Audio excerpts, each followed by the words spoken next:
We are back on Taking Care of Business on Koerner Radio, News Talk, 1180, 1230 KGEO, 1410 KERI, 1000 KKIM in Albuquerque, New Mexico, and 3 times a week on the Internet nationwide. Our guest by phone, Pete Peterson, who's a Republican running for Secretary of State in California. So, Pete, let's start off here. If you do get elected in November, excuse me, got a little throat in my frog. If you do get elected in November and you are the only Republican, hypothetically, up there in that particular realm, how are you den of what would you call it? Well, den of inequity. I call them the den of thieves. We've seen several stories that would bear that out. Yes, we have, unfortunately. Yes. So, I mean, how do you work within that framework? Because, most everything you do is going to be, kiboshed for the most part. Well, this is the thing that I'm really, again, very excited about the office. I know both of you have probably heard the stories of our current Secretary of State and some of the challenges she's had. The Los Angeles Times recently reporting that she's suffering from what she called debilitating depression, and she's only been reporting into the office a couple times a week. And I know people who work in that office and have known for some time not about the depression, but the fact that she has not been reporting regularly. And so I circled back with a friend of mine to say, is there anything that the governor could do if he saw that the Secretary of State was not able to fulfill her duties as Secretary of State? And this friend got back to me and said, the great thing about the Secretary of State being elected independently is that nobody can really tell that person to do anything. So if you have the right person in the job, they're independent. But if you have the wrong person in the job, they're independent. So that really is the Secretary of State does have a budget relationship with the legislature. The legislature does determine the budget for the office. But many of the things I'm talking about, whether it's exit interviewing businesses or putting the budget for the Secretary of State's Secretary of State's office up online, some of these election pieces that I'm talking about as well, they can all be done independently of both the legislature and the governor, because the Secretary of State really should be an independent position, and that's why our Constitution has it that the Secretary of State is elected independently, which means in this case, obviously, it could be a Republican. I hope we have others, but it could be a Republican in a city that is certainly predominantly Democrat. Can you outline for me the specific duties of the Secretary of State? Yeah, so there are two primary. Number one is that chief elections officer. You are the person who oversees the qualification of ballot initiatives. You are the person who certifies elections. You work with all the 58 county election officers in the administration of elections. You create that voter information guide that we all just got in the mail a few days ago. Those are significant election responsibilities. On the other side, you're also the chief business registrar. So as we were talking about before, all the paperwork functions that a business owner has to fulfill, whether it's the business registration itself or the annual statement of information, doing title searches, those kinds of things all are run through the Secretary of State's office. Now that you told me you are the business registrar, go on and tell me what you actually do for businesses, other than taxes. Registrar or register? Registrar. Registrar. Yeah. So my vision for the office is that we should be collecting data on the small business environment here in California. So there is that opportunity to both entry, interview, survey businesses, and exit interview businesses, and making that data public and available.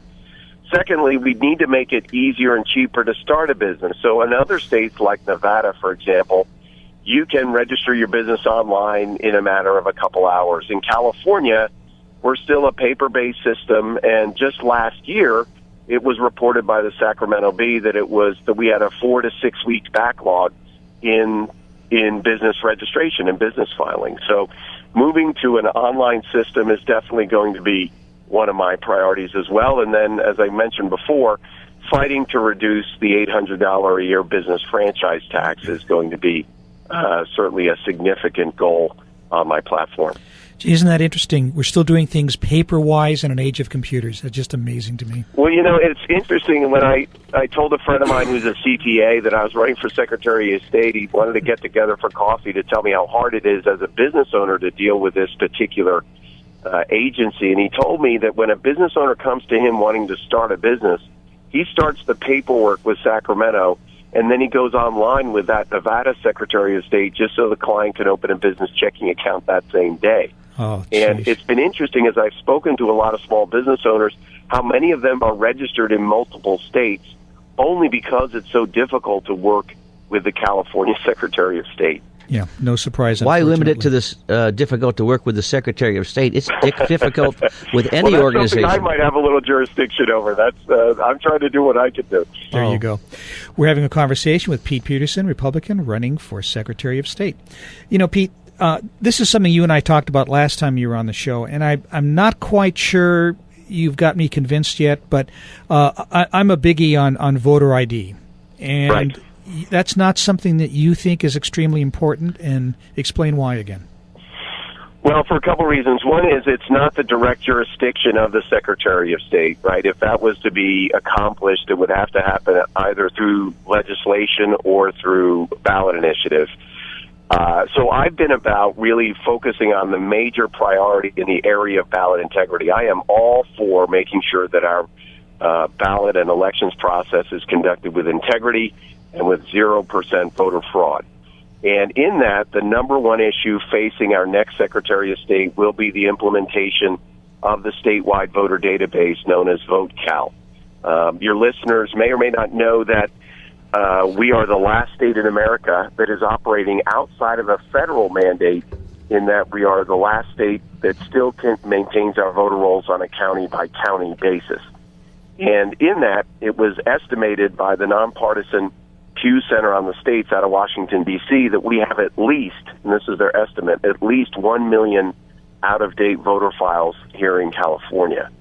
And what that means is we're probably mailing out hundreds of thousands of absentee ballots to people on those bad voter rolls who are no longer living in California. And so this is something that is the direct jurisdiction of the Secretary of State. When I speak to county registrars, as I do on a regular basis, and talk about issues of voter fraud and ballot integrity, they say, Pete, the two areas where we have seen it is either in absentee ballots or the collection of signatures. And so making sure the Secretary of State is vigilant over those things. The Secretary of State does have a fraud investigations unit inside its offices, and I will use that if there are issues or opportunities that merit that. But I really want to focus on the issues that the Secretary of State has some control over. And the voter roll issue really is job one for me. Sure. Now, Pete, let's say, for example, we have VoteCal, okay?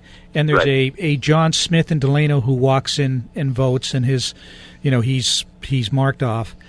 Is there going to be a way without voter ID to make sure that there isn't another John Smith from Delano who comes in someplace else and votes or tries to vote? And that is absolutely the principle of the voter roll, because that voter roll not only connects to the vote by mail system, but it also connects to each of the printed voter rolls that you have at the polling place. So if there is, right now we really don't have a great way of knowing whether John Smith, who checks in Delano, is the same John Smith who checks in Orange County versus a John E. Smith who checks in San Diego County. And that's the reason why it's a federal mandate. This is 12-year-old legislation that was passed after the Bush-Gore election. You remember all the issues relating to that and the hanging chads. There was legislation passed that mandated and actually awarded monies, gave monies, allocated federal tax dollars to every state to build their own statewide voter database. And we still don't have one here in California, although the contract to build VoteCal was awarded last year. It's not due for completion until 2016. So our next Secretary of State will be overseeing the implementation of that, and I want to make sure that that's done in a way that's got legitimacy and integrity. You bet, because, for example, we had somebody in here last election cycle that was talking about talking about voter fraud, and I can't remember the name of the organization. The Voter Integrity Group. Yeah, but and the example they gave was, say, a John Smith in Delano. You'd have J.E. Smith, yes. John E. Smith. By the time you're done, you've got 7 people, which is actually the same person at the same address. And, there's all kinds of, it's ripe for fraud. So that's the kind of thing. Well, and again, it's the inability or the inconsistency, maybe that's a better word, the inconsistency of comparing our county-by-county voter rolls, which, again, is at the foundation of moving to a statewide voter database. As a Republican, I'm not much for centralizing things, but when it comes to our voter roll, and especially as it connects to integrity, we do need to move to a single statewide voter database. Pete, are you getting around the state, meeting with people? And if you are, where's your next meeting where people could visit and ask you some questions? Well, I am. I was actually just up in Bakersfield yesterday. I'll be down in San Diego next 2 days, actually Thursday, Friday, and then next week I'll be in both Orange County, then up in the Bay Area. We actually have our 3rd debate on October 9th. That's up in Berkeley. Who are you debating? I'm sorry? Who are you debating? Alex Padilla, my opponent. So okay. That's actually going to be the 3rd of our 3 debates we've had. Somebody broadcast the other day that Alex and I have had more debates than every other statewide race combined. Yeah, I'm not surprised. Give us your website real quick. Yeah, thanks. It's PeteSOS.com, PeteSOS.com. If you want information or support the campaign, we can definitely use your support and spreading the word. Great. Pete, thank you so much for the time, and lots of luck, and hopefully we'll talk to you next time as Secretary of State. I look forward to it. Thank you both. We'll be back in a moment on Taking Care of Business on Koerner Radio News Talk 1180.